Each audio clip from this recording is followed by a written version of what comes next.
안녕하세요. 한주원입니다. 오늘은 볼린저 밴드의 스퀴즈 현상을 활용해서 변동성이 폭발하는 매매 타이밍을 잡는 법에 대해 이야기해 볼게요. 시장에서 큰 움직임이 일어나기 직전의 신호를 포착하는 데 초점을 맞춘 주제인데요. 천천히 따라오시면 여러분의 매매에 큰 도움이 될 겁니다. 먼저 볼린저 밴드가 뭔지 간단히 떠올려 볼까요? 20일 이동평균선을 중심으로 위아래에 표준 편차를 더하고 뺀 선으로 이루어져 있죠. 가운데 선이 평균적인 가격 흐름, 위아래 밴드가 변동성의 범위를 보여줍니다. 변동성이 크면 밴드 폭이 넓어지고 작으면 좁아지고요. 오늘의 핵심, 스퀴즈는 바로 이 밴드 폭이 극도로 좁아지는 상태를 말해요. 마치 압축된 스프링처럼 시장이 조용히 에너지를 응축하고 있는 거죠. 이 스퀴즈가 풀리는 순간 변동성이 폭발적으로 증가하면서 가격이 한 방향으로 크게 움직이곤 합니다. 왜 이런 현상이 생길까요? 보통 금리 결정이나 실적 발표 같은 중요한 이벤트를 앞두고 투자자들이 관망세로 돌아서면서 거래가 줄고 가격 등락이 작아지기 때문이에요. 스퀴즈는 차트에서 밴드 폭을 보면 쉽게 확인할 수 있는데요. 보통 과거 6개월간 가장 좁았던 폭의 절반 이하로 줄어들면 스퀴즈로 봅니다. 거래량도 줄고 가격이 중간선을 중심으로 횡보하는 패턴이 나타나죠. 스퀴즈의 가장 큰 매력은 폭발 후의 움직임이 매우 크다는 점입니다. 하지만 어느 방향으로 터질지는 예측하기 어려워요. 상승일 수도 하락일 수도 있죠. 그래서 우리는 스퀴즈를 먼저 감지하고 폭발하는 방향을 따라서 진입하는 이른바 브레이크아웃 전략을 사용해야 합니다. 자, 그럼 실전에서 어떻게 타이밍을 잡는지 단계별로 풀어볼게요.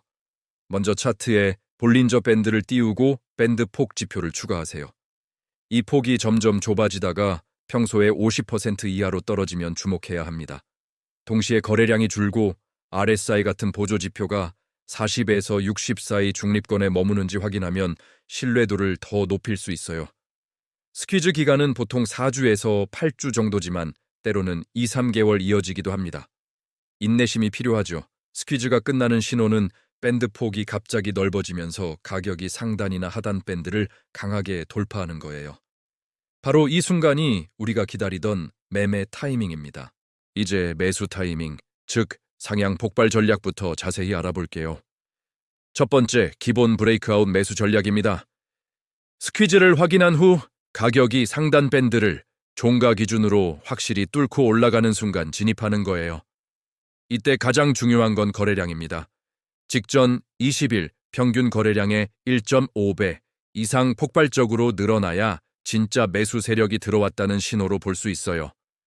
손절매는 중간선 아래 2~3% 정도로 설정해서 리스크를 관리하고 목표 수익은 10~15% 정도로 잡는 게 일반적입니다. 두 번째 전략은 MACD나 RSI를 함께 활용하는 확인 매수입니다. 스퀴즈 중에 MACD 히스토그램이 0선 근처에서 양수로 전환되면서 상단 돌파가 나오면 매수 신호로 보는 거죠. 또는 RSI가 50선을 강하게 뚫고 올라갈 때를 추가 확인 신호로 삼을 수도 있습니다.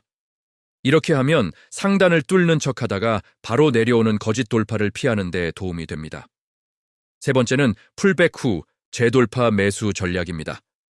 상단 돌파 후 바로 따라가지 못했을 때 유용한데요. 가격이 살짝 조정을 받아서 중간선 근처까지 내려왔다가 다시 상승하며 전 고점을 돌파할 때 진입하는 거예요. 첫 돌파 때보다 리스크가 낮아서 초보자분들께 추천하는 방법입니다. 네 번째, 다중 스퀴즈 패턴 매수입니다. 하나의 스퀴즈가 끝나고 얼마 지나지 않아 바로 또 다른 스퀴즈가 형성되는 더블 스퀴즈 같은 경우인데요. 두 번째 스퀴즈가 첫 번째보다 더 좁다면 그 폭발력은 훨씬 더 클 수 있습니다. 이 패턴은 아주 큰 상승 랠리를 예고하는 경우가 많으니 꼭 기억해 두세요. 다섯 번째 전략은 시장 전체의 흐름을 타는 겁니다. 개별 종목이 아니라 코스피나 나스닥 같은 지수 자체가 스퀴즈 상태에 있다면 지수가 상향으로 폭발할 때 관련 섹터의 대표 종목들을 매수하는 거죠. 예를 들어 기술주 중심의 나스닥 지수가 스퀴즈 후 상승 돌파하면 엔비디아나 테슬라 같은 종목을 공략하는 식입니다. 자, 이번엔 반대로 하향 폭발 시 매도 타이밍을 알아볼까요? 이건 보유 종목을 매도하거나 숏 포지션을 고려할 때 쓰는 전략입니다.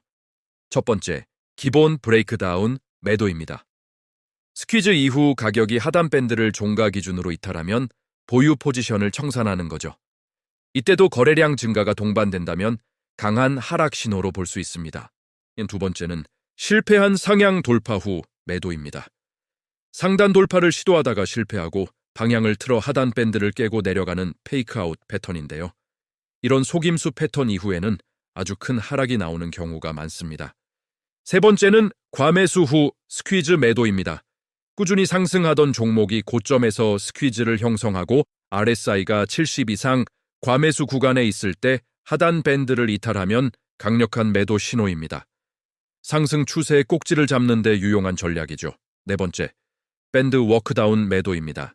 스퀴즈 이후 가격이 하단 밴드를 이탈한 뒤 밴드를 타고 계속해서 줄줄 흘러내리는 패턴인데요.